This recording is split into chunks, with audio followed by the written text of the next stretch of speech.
Но к 9-му чуду света я отнес бы не это, а летающих козлов. На самом деле они, конечно же, не летают. Вернее, летают, но низенько. Безусловно, летающие козлы – это не чудо. У нас в Москве их столько на дорогах обитает. Летают взад-вперед, не глядячи. Настоящие козлы. Но марокканские козлы особые. Они не столько летают, сколько ловко вскарабкиваются по стволам.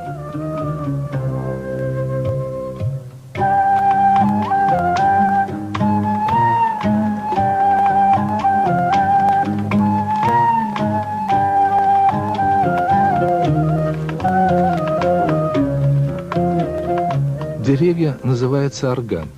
Весьма полезные деревья. Из его плодов делают масло, обладающее необыкновенно целебным свойством. В соседней деревне одна социально активная марокканка собрала кооператив из 70 одиноких женщин, из тех, у кого как-то не сложилась судьба.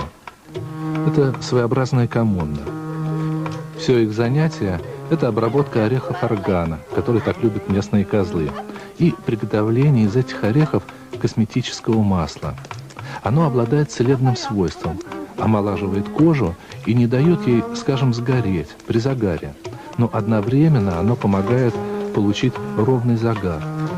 Так что получается средство и от обгорания, и для загара. Продается этот волшебный эликсир здесь же, в кооперативной лавке. 100-граммовый пузырек – $5. Я договорился с хозяйкой, активисткой, о поставке в Россию этого масла. 30-50 тонных цистерн. Скоро я стану олигархом, а вы все помолодевшими и загорелыми, и будете писать мне благодарственные письма в тюрьму, где я буду осмысливать нравственность олигархических накоплений.